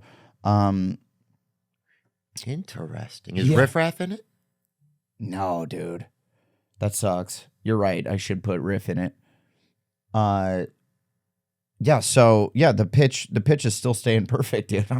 I'm riding that one all the way home. Wow, that's cool. Yeah, it's what fun. an interesting. Just for living an interesting life, man. Because to go stay in Germany for 4 months is pretty. Did you have to work every single day, or did you actually have some free time? Yeah, I worked a lot on that one because I was the lead of it, and it's like a song and dance show. So like I'm singing and dancing every goddamn episode. So like I have to on the weekends, it's like I have to go record songs and I have to like learn choreography and shit. And then, but it was a wild. Have you ever been to Germany? Yes. Okay. Yes, I have. My girlfriend. Somebody almost ran over my girlfriend with a bike over there. Oh dang! Where at? I don't know. It was by like this little. It was kind of like by a. I don't know what it was. I don't remember. I mean, I remember, but I don't remember enough to say anything else. Yeah, I've been there. That is a dangerous intersection. Yes. Yeah. Dangerous intersection. Yeah. So we were in Berlin, and awesome city, super fun, but like also like kind of cool in a weird way. Where like they have this club Bergheim, which is like the cool club where like everyone wears like leather dick pouches and shit. And they have this guy that they call him the piss goblin, and he's like a 65-year-old man who's just like and like you're supposed to just piss on him when you see him. Oh wow. Yeah. And is he like, in a chair? Is he sitting down? no, he'll just like, well, I didn't go to this club, but I've been told all about him. And then he'll just like go around the club, and yeah, that's it right there, the big square building. Yeah. And then it's just a warehouse inside, and yeah, it's scary. It's like industrial type music, and then the piss goblin will like lay in the trough. You know how they have troughs at in shitty men's bathrooms. Yeah, and he'll just lay in there and be like, and you can just splash him up. You can just splash him up. Apparently, Wow. yeah. I freaking put a batch on that dude. So man. it was like COVID was just starting to like wind down at that point, and so all the clubs were closed. And then while I was there, they all opened. And we were getting sat at this nice restaurant, my wife, Chloe, and I. And the guy recognized me. He's talking to me, and he's like, "How are you enjoying Germany?" And I'm like, "Oh, we really like it." And he's like, "Have you been to some of the clubs? They're so fun and crazy." And we're like, "Oh, we haven't yet. I'm working a lot, so don't have time to go to the clubs." And he goes, "Oh, it's so fun. You have to make the time. There's awesome parties, the piss parties." And then he goes, "Okay, your table's ready." Just so quickly, the piss parties. Okay, table's ready. Sit down. Here's some charcuterie. Yeah, dude. Here's some ginger soup. Yeah, here's some ginger soup. Enjoy the piss party. Well, dude, piss pigging is a big thing, I think, now. It used to, and even vegans are doing it. I think it's like piss pigging is, I guess, when there's like a fella at like a... What's pigging? What's piss pigging? Can you bring something up, Zach? You're leaving me on a branch here, brother. It's when people are drinking urine, I think, somewhere. Oh. And like it's like rich. I don't know if it's rich people do it, but it's like piss pig. Yeah, Here we piss go. pig. Well, let's yeah. don't look at porn. Don't look at porn, please. But I mean, Well, it's hard. It's hard That's not to what look it at is. porn with the piss pigging because it's probably pretty synonymous with. It's like you look up butt fucking. You're gonna see some butt fucking then, dude. Yeah, it's like you look up piss pig and you're gonna see some piss pigs. All right, whatever, man. Yeah. That's how you guys are gonna be about it. I'm just looking for more of a technical site. Okay. Like Yeah. I don't want to see that. I don't want to hear the symphony. I just want to read the sheet music. Yeah, you know I what I'm get saying? it. But I think it's people that will drink urine. So it's like at these high-end parties, I'm hearing you can go around and you pay somebody and then you just urinate into them. And it's like and people enjoy it, I guess. But that's something that's going on. But I think in Germany, things aren't as taboo to them. Is that what it felt like, or it's more taboo? Well, I feel like in Berlin, especially, it's like the freakier you are, the cooler it is, and everyone's just very open minded. Yeah. And so, like, I was staying at the Soho House, right, in East Berlin, very nice hotel.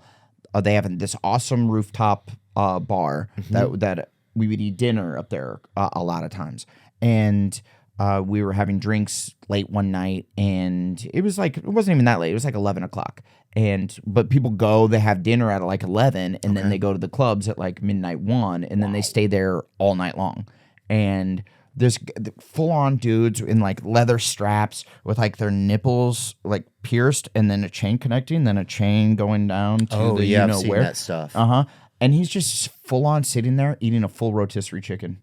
Oh yeah, Just in that get up. I'm like, you don't see that in LA, you know? No, you don't see that. Oh.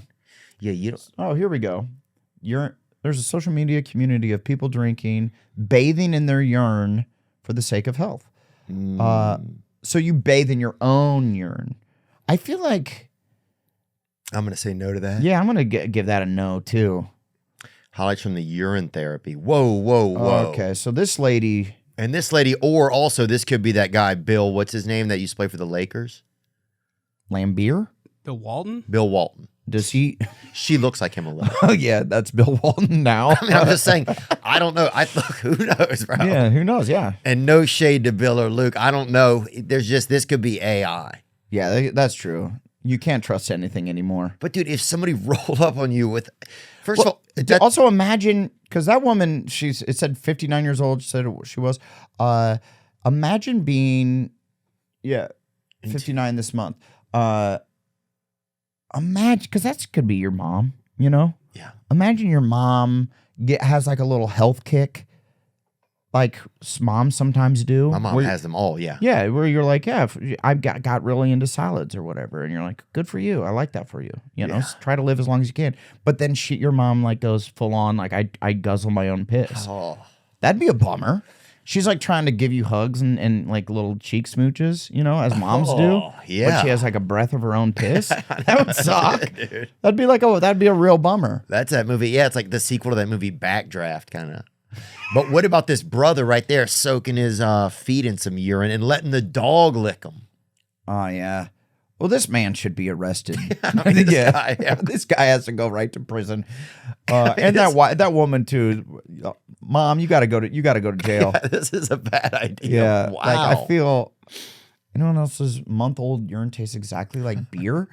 No, dude. Well, you're drinking for sure bad beer. Yeah, that's a bad beer. Yeah, that's bad, really bad beer. Like you could just spend like $1 more and get beer that doesn't taste like month-old urine. Yeah, non-piss, no piss in here. But what if that's the like Bud Light's new slogan? They're trying to gain some drinkers back. No piss in here, buddy. Is your wife an actress too? She is, yeah. She is, yeah. She's a very beautiful lady. You guys post a lot of pictures and do a lot of fun stuff together, it looks like. We do. We tried to do a bunch of fun stuff. Did you guys kind of fall in love? What was that like for you? Because you seem like you're in love, kind of. That's the vibe that I get from you. Yeah, I hope when you marry someone, you're in love. That's the key to the whole thing, I think. But some people don't put they don't. Yeah, because they don't want to. Yeah, I'm like I feel, because we want to have kids and stuff. And some people, I have friends that they like don't put their kids on their social media. I think I'm just going to put my kids all over. I don't give a shit. I just like my life. Like I'm a pretty open book. I'm like, yeah, this is my wife. These are my friends. This is my kid. Like, don't kidnap the kid, obviously. No. That's a prerequisite. Ooh, yeah. Yeah, that's a definitely no, but it's like... But even stalkers aren't that... Back in the day, I think a stalker would come to kids. Like, stalkers even nowadays are kind People of... don't give a shit about me. They're that's what's lazy. cool about comedians. It's like, there's no one really cares. That's a good point, huh? Like, it's like when people see you at the Starbucks. Or see me. They're just like, oh, shit, what's up, man? Yeah. You want some extra pumps of sugar-free vanilla? Yeah. Like, that's what I get, Or like, yo, this one's on the house. I'm like, no, dude, I can pay for the coffee. And they're like, I got you. Yeah. That's the level of stalker that I have. Just like a cool guy who's a barista. But then when that dude shows up later in your living room and he's like, this one's on the house. Yes, you owe me for that cold brew. Bro, that would almost be a crazy movie of like a unique stalker that like just shows like who just wants to brew me espressos. Yeah. Yeah. He gives you one free thing and you don't even want it. And then he holds that against you forever. That sounds like a Black Mirror episode. Yeah, where you're like, I didn't even want the egg white and ham sandwich that you made me get. It's like I actually had breakfast, homie. I didn't even want this, but all right. I had a woman hit me after a show once, stop me after a show one time and ask her if I was leaving subliminal messages in podcast to her. And that was kind of crazy. And she was extremely serious. She was extremely serious. That's scary. It was way scary. But you were, right? I said was, I haven't been, but I will. But you're going to start, yes, 3 M&Ms. 3 M&Ms. Whatever that means to her. Yeah, I had one time, and this was really early on. Nothing this weird has happened since, but this girl brought me a bunch of cupcakes to a show. And this was like right when Workaholics was taking off. And I'm like, this is the best. I get baked goods now. I'm at baked good level. And so I was living with Blake at a time. We had just rented this like cool house in the Hollywood Hills. And I come back and I'm like, yo, dude, I got these cupcakes. Like I'm at baked goods level. And I like bit into a cupcake. It was the first cupcake I bit into. Chunk of her hair, dude. Like a full on tendril. Ooh, like a lock? Like a lock. Like she cut off a little chunk, baked it into a cupcake. It's so... How fucking weird is that, dude? I mean... What is she getting out of that? And then now I'm like, well, now I can't. That sucks. Because I want to be able to eat baked goods from fans. I want to be able to accept... That's Polish romance, I think, dude. The delicious, treats that are given to me, but now you can't. You never know. God, that's wild to have somebody's hair in there. Yeah. Well, I guess it was like, I'd rather have hair than just like, they just, a ton of fentanyl or some shit. Oh. Yeah. Yeah. Like that's for sure better, but still They weird. had our Taco Bell in our town was famous. Somebody had been doing like duty in the meat or whatever whenever it first opened up. And I know this, people say this is an old wives' tale. Dude, your but this is a true story. Oh, okay. And they had, and I know people say this happened in our town, whatever. They shut our Taco Bell down for 2 months, bro. And people were losing their fucking minds. People were getting divorces outside of it. People were throwing bricks through the window. People were writing. Well, so people were, because I think the old wives' tale was like they used like dog meat or something, and you're like, what? No, but I love a cheesy gordita crunch. How could they do this? But then that wasn't like a real thing. So people were literally like a guy who was working there. They busted a guy doing duty in the meat, and you can look it up too, I think, buddy. But this was in my town, I don't think anybody's gonna frown at half a pound of raw Bichon or something, you know what I'm saying? But I think somebody goes and feces up a meat, somebody goes and feces up a one of those, what are they called? Crunchwrap Supremes or whatever. Yeah. But that really happened in our town, and it's unfortunate that kind of stuff happened. But That sucks. Can you find it? It may be on a Reddit. I think I found the article. It's just loading. I feel From 1997. It's an old article, bro. Good but year.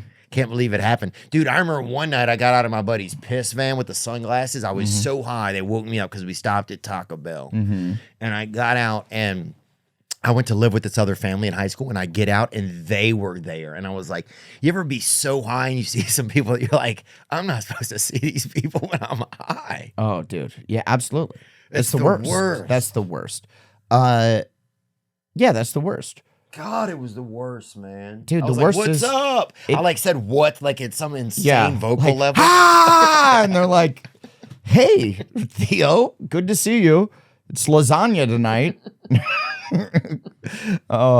Good, love lasagna. Yeah, my agents called me the other week. They called me like at 8:00 at night. Ooh, and I had, that's like, alarming. I like smoked weed, and then they called right then, and then it's like the whole team, and I like just changed agencies, and they're just wanting to talk to me about stuff and like career stuff. Man, I just talked for like 12 minutes straight. Didn't let them get a word in. It's just me like saying words that I don't know even the meaning of. I'm just saying shit, dude. Yeah. Afterwards, I like called my manager. I'm like, was I just saying a bunch of words? He's like, yeah, dude, you were making so I'm like, fuck. Don't call me at 8. Like that's an afternoon. It's outside of sober hours for sure. I might have just smoked a joint. In which case, I'm gonna be spinning my wheels in the mud. Yeah. In the vocabulary mud. Oh, yeah. I think especially if agents, they deserve to hear something from you every now and then. Even if you call them like, hey, listen to me read a little bit of this stuff that I wrote. And you just read like the first chapter of like Scarlet Letter to them. You know? Yeah. They would love that. They would love you using their time like that. Yeah. They'll stay on the phone. If They you're, would. They if would you're doing well enough, Yeah, they'll stay on the fucking phone. They though. will, yeah. They'll stay on there and be like, wow, that's interesting. Wow, good stuff. And this is because are you gonna write a book? I know a lot of comics are writing books. Yeah, I thought about it. I've written a bunch over the years. I've written a lot. I've probably written half of a book for sure. Mm-hmm. I think sometimes. I'd read your book. I bet you got so many tales from Thanks, man. from your youth. Well, I we feel grew up like in a I'd like unique to- area, man. Ian Somerhalder was from our town. You ever met him? Show me him. His name is so familiar. God, he was handsome, brother. Really? Nobody had ever seen it. Oh yeah, yeah. No, I know this guy. This guy was in Vampire Diaries with my girl Nina Dobrev. I mean, if you're able to be, I mean, he could be man or woman. Yeah, Like you know somebody when like you're him. so hot, Yeah, you could be either. Like that's when you are at the peak level. Like Brad Pitt, put long hair, give him tits. That's a beautiful woman. he's at least an 8 as a woman. This Yeah. guy though has that. Yeah, you might be right. He's got more. Maybe not. I don't know. I guess it depends on what kind of woman you're into. That's a sexy lady. Yeah, but I mean, he was like they had the most. He was like the most handsome So they could get. is he like a right around your age? So you like knew this guy? He was maybe a little bit older than me, but So we he was heard in about him. Yeah, he was so hot. He went to another school, and you're like, word is that there's just like a hot boy in another No, he school. came. Here's what he would do though. This is the biggest flex ever. He would come to school the first day of school. And then go back to like being like a model or superhero. So he would just come the first day so all the chicks could see him. Yeah. Like, there he is. There he is. And meanwhile, us regular dudes, we got on everything we could. Yeah. We put cologne in a couple of choice you're spots. just reeking of cool water cologne. Oh, we fucking done it all. We used an annual mouthwash. We done it all. We were ready. You got your what were the like cool jeans like Jabot? Probably some Jabots, Yeah. maybe, or Duckhead, maybe something like, you'd had something fucking decent. Our shit was American Eagle dungarees. Ooh. Where it had like a little thing to like put your hammer. Oh, yeah. That was the best, dude. like you always just had a hammer ready to go. Yeah. Never used it. Never needed a hammer. But then you bring a hammer and hit somebody with it, and you're the bad guy. Suddenly you have to go to in-school detention. Yeah. Suddenly you're the criminal. Yeah. Those are the sick jeans that. Yeah. $28. That's fair. I think Yeah, that's a fair price. pretty reasonable price. Yeah. I don't know why my mom was being such a goddamn bitch about buying me these jeans for $28, lady. And that was in what, 98, 99? Like that was, I feel like those were good, man. they were probably $11 then, you know? Yeah. Yeah, if they're 28 now. Yeah, I'm trying to think of what other big clothes was popular then, probably. Oh, dude, for me it was a lot of no fear. You didn't want to have any fear. Oh, yeah. You wanted people to know from like across the room that you do not possess any fear. Yeah. None. Oh, if you had a fucking ounce of fear in you. Yeah, you better not have any fear. And you want everyone to know that you have none. Absolutely none. Remember the eyes? Remember that little eyes thing? Every fucktard had that. Oh yeah, dude. Absolutely. Remember and then that and then shit? Massimo was another big one. Massimo was big, bro. Yeah, Massimo. dude. I feel like you might have had some money if you rocked a Massimo shirt. Yeah, I didn't. dude. My family wouldn't hook me up with a Massimo. They had one that was like, it was like they made it hard to see. It said Massimo, but then like the way they it was like the way it blurred built. vision. Yeah. Yeah. They had I remember some I would always end up living with buddies, and so I would use their shit, you know? Oh, So- so you kind of had a revolving closet. A little bit, dude, but I would always be like, oh man, I can't find your shirt, but then I'd have to wear I'd be at school with them. They'd be like, oh, this is fucking. You're like, I was really looking for that shirt. Have you seen it, Theo? And you're like, no, haven't.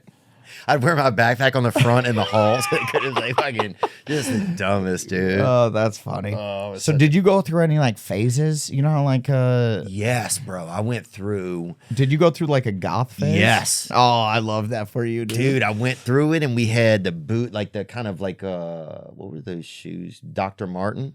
Oh yeah, Doc Martens. Yeah. Yeah, I had some of them. So we had those. It made you a little taller. Yep. That was big for me. I was always kind of the short kid, so I was like, it leveled me up a little bit. Yeah, that's good. Yeah, for you, I could see that. I was afraid of heights. I didn't love having them on, Yeah, but I. you can't fall from such great heights. All 4 feet 11 inches to tumble to the ground. But I remember those. What I remember, like the hemp necklaces that had like the little silver balls in the hemp. You know what I'm Dude, talking about? I know what you're talking about. I was at home making them. I'd go home. I figured out how to make them. I'd go home and make them. I like not do my homework and just make hemp necklaces. Listen to Bush Razor Blade Suitcase on my CD disc changer, Everything's in. and just fucking. I don't think My so. mom was thinking I was just in there just inhaling weed smoke, but like I didn't even smoke. I was just like all about like hacky sacking and making hemp necklaces. Dude, hacky sack was so much fun, bro. Oh, dude, It I was pretty, dude. You know, stall it on your stall, back. Yes. you stall here, and then you look at it, Yeah. and you always have to look around as if like, can you believe I fucking caught it right here, ladies? And by What's up, ladies, it girl? was just like some long-haired dude that you Yeah, knew. yeah. Or it's just like one girl was just like a mouthful of bracelets, just like, wow, Adam, that's really cool. Yeah, bro. There was nothing better and worse than the hacky sack circle. There was always like two kids that didn't even know how to speak, I feel like, in it. Yeah, and then there were lights out. Yeah, they're It was just, like the kid's like, or it's just like the nerdy kid who like never played any sports, and then he just appears in the hacky sack circle, and you're like, whoa, hey Brian, what's up, dog? You want to play? And he's like, oh sure. And then he's just a phenom, dude. oh. You know he's Pele with it. He's got his foot skills on point. Oh. We had a kid, this real pasty kid. I mean, he was just, God, I don't know if he had any blood in him, you know? Yeah. He was so white. Mm-hmm. Like if you wanted to see color in his skin, you had to squeeze the blood up to one side of So him. you would do that often. You always wanted to see blood. But he broke out and did Michael Jackson one time in the cafeteria and shocked the world. Oh my God. That was my favorite. Seeing like the kid who like never talked, and then like during the talent show, he like is setting up his drum kit, and you're like, what the fuck? Yeah. This kid. And then Randall has drums? yeah, Randall has drums, and then he's like, oh, this is just a little something that I like to do when I'm at home, and everyone's like, okay, Randall, let's see this, and then he's just fucking Lars with it. He's Travis Barker on that bitch, just beating them skins. Oh, he'd play the national anthem? Oh shit! And you just start saluting. He's not even playing the national anthem. You're just saluting him. Yeah. Suddenly he just levels up. Oh. Yeah, it was fun. And the that talent kid show was was a crazy Ian chance. Somerhalder. Yeah. He just shows up, sets up his drum kit, fucking wails. Yeah. Thank you. Goodbye. Keep the drum kit. I'm going to go be a model. God, dude, and we're all fucking jealous. And it was the worst though, because he came and it was like he just set the bar for what none of us could be, handsome wise to the girls, you know. Yeah. And it was just There was a kid in my high school, Mike McCoy. He's handsome. Super cool looking. Would hang out with like college kids when we were freshmen in high school. How, dude? How did he do it? How did he do it? He could dunk a basketball in 8th grade. No. Yeah, just the coolest. I remember one time me and my homie Nick Hoagie were walking through. I flipped some kids off because I was a bad boy. Oh, yeah. And these kids were gonna just beat my ass, and they were older. And I'm like, oh fuck. And my homie Nick Hoagie was a big kid, so we we try to get over this fence. I hop over the fence. he couldn't get over the fence. And I'm like, so I had to hop back over the fence. And I'm like, well, I'm not going to let him get his ass kicked. It'll be solidarity, you know? Oh, wow. And so I hop back over and I'm like, all right. And these kids are like, you better be careful who you're flipping off. And I'm like, yeah, I know. We're going to get our asses kicked. And then I just hear, nah, through the masses. And then the fucking crew parts. And Mike McCoy comes through and he's like, nah, they're cool. And these older kids, Mike's our age. Yeah. And these older kids are like, you sure, Mike? And he's like, yeah, they're cool. Be careful who you're flipping off. You better not do this shit ever again. And we're like, oh, wow. I'm like, how cool is that? Damn, he stood up for you. Standing up for us. And then they listened to him. That's cool. What's a up, Mike? flex, How's it man. going, man? Good to Hey, thank you, Mike. Yeah, thanks, Mike. Thanks for being that guy. Yeah, Yeah, he's a good 'Cause guy. There's ways that people can use their cool that they don't realize sometimes, I think. Yeah, you know? he was just always a leader of men. And then he ended up he's like he's in the military in a badass fashion somehow. I don't exactly know what he's doing, but like there's photos of him like jumping out of helicopters holding assault rifles. Yeah. Like cool shit. Right. You know. So We had this kid named Nathaniel, and he told everybody like he was an undercover cop or something, and he wasn't. And a bunch of people beat the shit out of him. different story. Yeah, but yeah. Different story, but he had like a fake bat. Like he one day pulled out. He's like, "Yeah, well, I got a surprise for you guys. I'm a fucking undercover cop." And people Is were like, it? "Fuck you, Nathaniel." And they Yeah, just fuck beat you. him. This is a 21 Jump Street, bitch. You're not an undercover. I've known you since the 4th grade. You're not an undercover cop. Yeah, dude, you just failed spelling, dude. You're not a fucking Yeah, undercover cop. yeah. Spell officer, motherfucker. You can't. There's no Q in it. You dumb fuck. It was fun, man. Yeah, do you think about having children? Do you guys have a plan for it, or what? Once you get married, do you have to make a plan to have children, or how does that kind of? Do you have to? I guess you have to talk about it with your spouse. You do. There is a conversation, and then it's like getting off of the birth control, and that takes like a few months to get out of your system. Oh, And then it's then it's game on. you got a plan, huh? But Yeah. then even but women, also it's like I'm like there can be too much of a plan because like it's life, baby. yeah, It's just gonna happen, and then you just have to. Then you're gonna have like a homie that you Yeah. like have to take care of. Yeah, which is because Good. I'm 39 years old now, and like to go this long without having to take care of a little homie is because I've like a lot of my friends, they had kids, like Blake and Anders had kids almost a decade ago now. no, So they already have like true little people that they take care of that are like buddies. playing sports. Wow. Do Do you feel behind the curve? No, because I mean, like, I feel like I also have a whole other group of friends that haven't yet. Yeah. So Yeah, and work sometimes keeps you busy, you know. yeah, for me, I was like, I wanted to be set up enough that when I do have kids, like I don't have to feel like I know what I can pass on and what. There was a point where I was like, I have to be on the road all the time. I have to be doing. I have to have a TV show. I have to have a stand-up show. I have to do all these things to get to the place that I want to be. And then now I'm like, okay, like I could set up a movie, and I'm confident enough that I'll get another opportunity to come. I don't have to jump on everything. So Yeah. there will be. So I'll have more time to be a good dad because that's pretty important. Oh, I think it's going to be key, probably. Yeah. Was there yeah, I guess it's kind of nice to be. It is nice to be able to say, I don't want to do that. Yeah, and feel like there. It used to be like you would think like, oh, if I don't do that, someone else is going to do that, and then I would have lost out on that opportunity. Right. When now it's like it's fine, someone else can do it. Right. It's just not. It just wasn't for me. Yeah. Or I want to have the summer to do XYZ. Like that is more important than this right now. Yeah. And I think like just career wise right now, I feel like I'm in a place where like I can pick and choose a little more than I used to be able to. Congrats, man. It's real cool. Yeah, thanks. I mean, you too. I bet it's the same with the podcast world that you've built. It's nice to. Yeah. I remember when it was taken off for you, and I saw you at the in the hallway of the Improv, and I remember being like, just knowing that your stand-up was really taking off. And I was like, is it your Netflix special? Like, did your special come out and like kind of blew you up? Because I think I was gearing up to do my Netflix special. And you were like, no, it was really the podcast. The podcast is what it was. Yeah. Yeah. And I was like, oh, that's sick. Like, I'd seen all you guys, you and, you know, Segura and... Yeah, it's a whole world. Yeah. It's interesting to have a whole world, you know? And I think, yeah, it's like...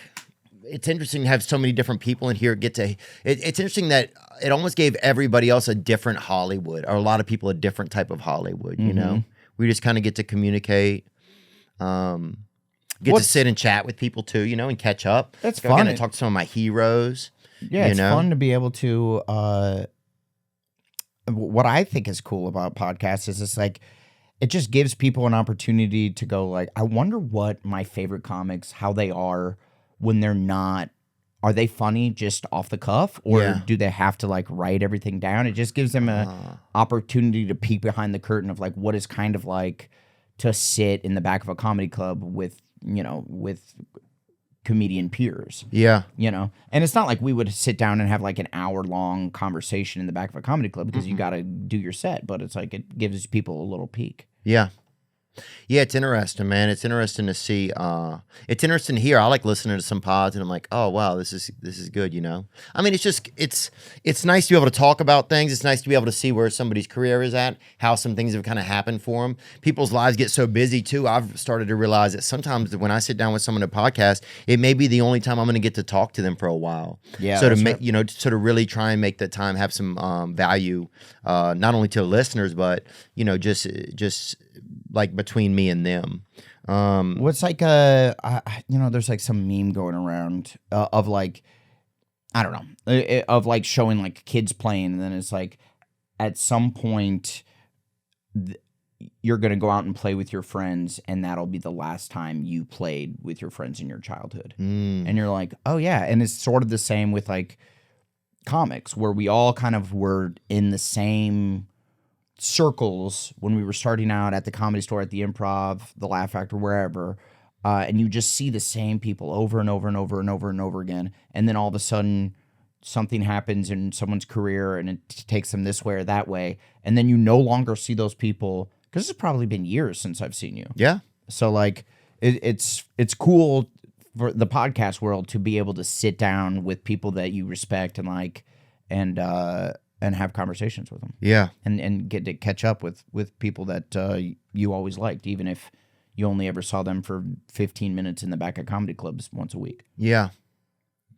I don't know what to say after that. Zach, do we have any other good news? Was there anything else that we were looking at in the news that was interesting? Yeah, well, so it looks, they just tweeted this photo last night of Elon Musk is training for his fight with Mark Zuckerberg. I guess with Lex Friedman. That's awesome that he's training. I love it, and I really want to see this fight because it will be entertaining regardless of how good of a fight it is. I thought I read something about how Elon Musk's mom doesn't want him to fight and came out and said like the fight is canceled. Wow. But maybe that's fake news. I don't know. I have no idea. Yeah, I mean, it's hard to know these days what is news, what is being used as like a ploy to push something. I think that don't encourage this match, Maye Musk. Okay. Wow. Well, I think she must know that Elon. I think they say that Zuckerberg can actually compete. Mark Zuckerberg, he's a lot younger than Elon, right? He's only 5'7". Now, Elon's 5'10" or 11. I don't know the weight difference, but if you have a guy that's really strong, that's small, I think he's going to defeat a guy that's weaker, that's big. Well, and also, Elon isn't known for being like a fighter at all, and I feel like Mark trains. He trains, right? He trains. He's like in the Jeff Bezos camp of like he got rich and then now he just eats space food and treats his body like a temple. Right? Yeah, I mean, Mark hasn't blinked probably since 91 or 92. Yeah, I think he had the surgery. Yeah. I mean, you can see that he's writing an algorithm with his fucking eyes, bro. Yeah, dude. He is human AI right there. It totally is. There's no doubt about it. He very much has an AI look. And Elon looks, I think Elon, I don't know how Elon wins, but if Elon is low key, I mean, he doesn't even look like he's holding his boxing gloves correctly. If you look at the boxing gloves picture. Yeah, that chin is way out there, buddy. Yeah, that's a great point. Even just right there. Yeah. And also the age difference, that is something. Oh, that'll wear you. Oh, yeah, your gas tank will be bad. But Elon has a gas, he can stay up all night and tweet. I mean, the guy will tweet it freaking. Yeah. Yeah, you're right. He's got gas in the tank, so maybe. I'm excited to see it. He's also a lot heavier. It's true. So, it's a good point. You just lay on top of him, you might win. It's a good point. Yeah. I think it's just getting interesting in the world. This is the type of stuff you're starting to see. And we talked about this years ago about everything becoming WWE, everything becoming matches. It's like you have, Jake Paul and Nate Diaz are going to fight. You have potentially, I mean, this has potential. Like Dana White wouldn't waste his time, I don't think, communicating with these guys. No, I mean, I want to see it. Like it is weird. It sort of feels like Hunger Games or some shit, like where like they used to make movies where like in a world where the two richest men in the world just duke it out. It feels fake, and it's so weird now that like if me and you wanted to just fight, we could fight and then we could like be at Staples Center fighting. When it used to be like you used to have to be a fighter. You would like have to go through training for it. It'd just be like me and you were like similarly built. It'd be like, Theo's got the reach, but Adam could get inside. And then we could be at least on an undercard. Yeah, we could be on an undercard. We could be on an undercard for probably like, maybe who else could go? Who else would be on that card? I'd like to see Josh Duhamel against somebody. I could. He's a big man too. He's big got guy. that long reach. Big. Him versus Dak Shepard. Ooh, fucking, that's a bangerang right there. Good, that's it. Yeah, we're the undercard. People are trickling in for us. Yeah, they're trickling in. They're trickling in. They're like still getting their drinks and their foot-long Dodger dog. Yeah, somebody's explaining to his wife who we are. It's like, yeah. Showing clips. Yeah. She's like, oh, I saw Bumper from Pitch Perfect is fighting the podcaster guy. Yeah. Huh. Honey, it's going to get better, honey. Yeah. It's going to get better. Yeah. Better. Babe, the fight will get better. Yeah. It's just me and you just dancing around each other. Neither of us really wants to throw a punch. You break into, I hit you once, you break into song. Yeah, I do I spin off. And then who else is on that card? Who's under us? You said Bangerang. What if you went like old school, like a Rufio type of like versus Emmanuel Lewis maybe? Is Emmanuel Lewis dead? But hey, don't want to put that out there if he's not. Hey, sorry. Whoever brought Pink's mom to the show though can throw him on stage. Yeah, that's his promoter. Yeah, so no, 52. Oh, no, 52. All right. Versus Rufio. So if you had them two, and we need a good female bout on the card too. Yes, absolutely. Jane Lynch, Amy Schumer. Ooh, I like that. That's fun. Jane's a little older, but she's a tall woman. She's longer. And she looks like she could go through a fucking she could run through a wall, that lady. Oh, she looks like a wind chime that'll beat the fuck out of some music. That is exactly what she looks like. That was a perfect description of Jane Lynch. That'd be fun, man. What else? Anything else, Zach? Or do you think we covered a lot of neat stuff? Did we cover neat stuff, Zach? Yeah, I think we covered some neat stuff, dude. Yeah. Learned about piss pigs. That was informative. Oh, that's so heartbreaking. Yeah, we couldn't really look it up because it is pretty pornographic. Thank God. Mm-hmm. And I have the blockers too on my phone and computer. But the movie is July 7th. That's right, July 7th, The Outlaws. We want to go watch it. And what do consumers need to think about when they go watch stuff, like, and how it affects what other movies are going to be created? Because I feel like that's starting to become like, it's always been a thing. But with only so many comedies being created last year, man, that's unbelievable. It sucks, dude. It sucks.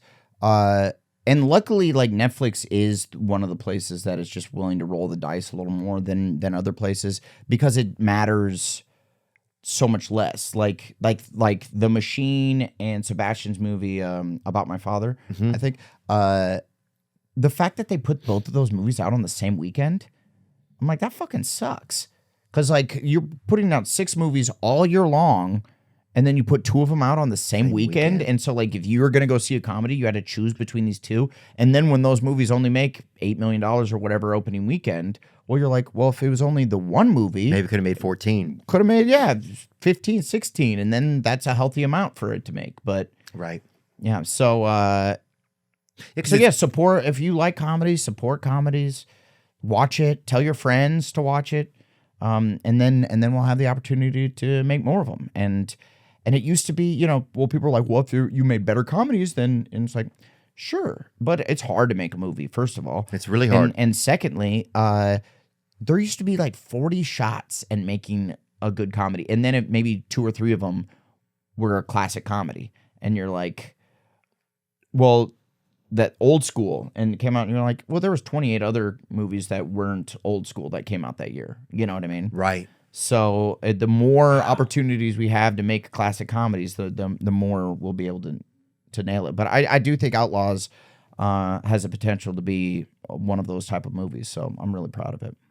Do you think of do you start to think of creating a movie entirely of your own, like, or partnering with somebody and using your own, like, and doing it direct to consumer? Does that ever start to become a discussable model? Maybe not in your space. I mean, you're kind of a just because it's the movies I want to make are usually like action comedies, and they are you need money. I need money. Like I don't have $30 million of my own money to invest in the movie. Right.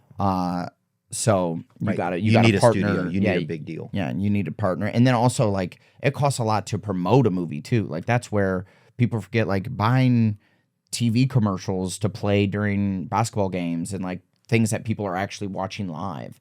That costs a fortune. Yeah. And to put billboards up and to have, radio commercials and like to get the word out there. Like I don't have that infrastructure. So like Workaholics movie, we were going to do a Workaholics movie and we were 5 weeks out from shooting. You'd already written it. Already written it. We're in pre-production, had offices, we're building sets, had the whole cast and crew coming back. We're going to shoot it here in LA. Wow. And then at the top of this year, Paramount Plus said it didn't, and they like went off on like, the holiday break.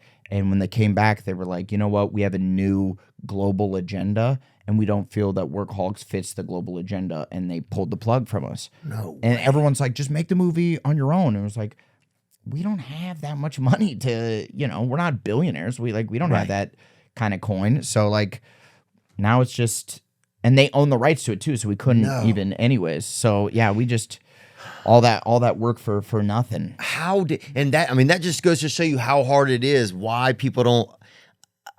I can't imagine that movie. I can't imagine that not getting made.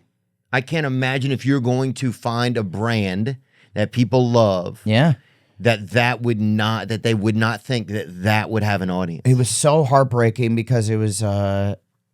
I did get to write a really funny press release though about I said butthurt like 15 times and like, how butthurt I am that they pulled the plug, which it was funny to see like on Variety and the Hollywood Reporter saying Adam Devine says he's very butthurt that the Paramount Plus canceled the Workaholics movie, but they like were gassing us up. They're like, this is the home for Workaholics. We want to build out the Workaholics universe. Yeah. And they're like, we want to do like a spin-off show that you guys executive produce. Maybe we do an animated project. We'll do the movie. Like, we want your brand of comedy to live on Paramount Plus. And we're like, thank God. Like, we have a home base that we could just go to. We can make all of our stuff there. We can people love it. We could keep the Workaholics family alive. Like so many friends and people that worked on the show that would like that was going to be their opportunity, and then they just pulled the rug out from us. So God, super butthurt about it. But anything else? Zach, anything? That's unreal, man. Yeah, it just shows you how hard it is to get something past. It's like, do people not? It's almost like if it doesn't have global power, if they don't think it can sell, if it can sell tickets to everywhere. Well, see, that was what was weird is like I've been in the Amazon jungle. I've been up the Amazon, and we stayed in a little hut.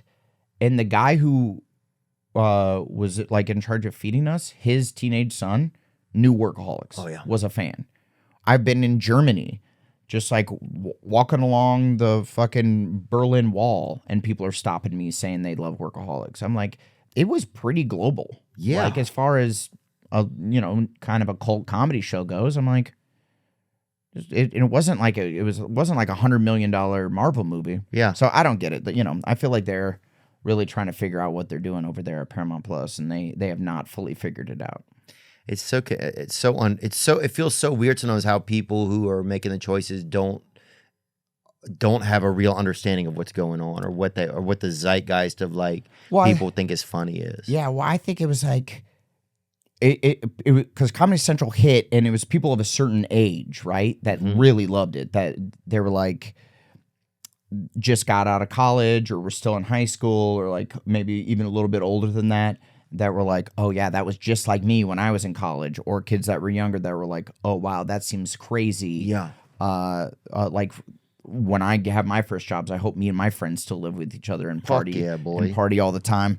And then I think like they're like people who had kids that were the right age know about Workaholics because they're like, oh, my teenage sons loved Workaholics. And I think it was just like the generation, the guys that are in charge now didn't have, their kids were too they don't young, know. so they didn't know. Fuck. And I think it was just we missed that window, I think. What a fuck. It's all right. Things are going well. Yeah, things are going well, right? Yeah. But it is interesting to hear about that. Dude, the other night after a show, this Mexican kid, this guy at the show, he's a Mexican guy, he comes up and he's like, this is the craziest request I ever got. He goes, hey, bro, can you make a video for my cousin Oscar? And I was like, yeah, man. What do you want me to say? And he's like, he got possessed by ghosts. That's what he said, right? Yeah. And he was not joking, dude. Yeah. He's like, oh, he got possessed by ghosts, man. So just fucking tell him something positive. So just try to exorcise his demons. Yeah, I was like, Oscar, homie, we miss you, homie. That's what I fucking told him. We miss you. Come back to the light. I didn't know what to say, bro. But that was probably one of the craziest requests that I've gotten from somebody. That's so funny. Oh, dude, in Germany one time, we're biking on the thing. We're biking somewhere. Some guy's in a park, had a wiener on him. I mean, a real fucking, like a Datsun. You know what I'm saying? He had that thing would go get the paper. Yeah, the long, thick. Yeah, he really had fucking, I don't know how he did it, but he did it. Mm-hmm. And he was swinging it like a rope in the fucking park. As you have to. If you got a thing like that, you got to swing it. That's true, huh? Yeah. And it's also Germany. They don't even care. That's just an afternoon there. Right. We were shocked. Other people were literally splitting up a, maybe a little, cutting up a kiwi right next to it and having like a little lunch. Yeah. It's fine. That's just an afternoon for them. Yeah. Just a German afternoon, brother. Sprechen Sie Deutsch? Wiedersehen. Auf Wiedersehen. Adam Devine, thank you, brother. Thanks, Theo. Good to see you, dude. You too, man. Hell yeah.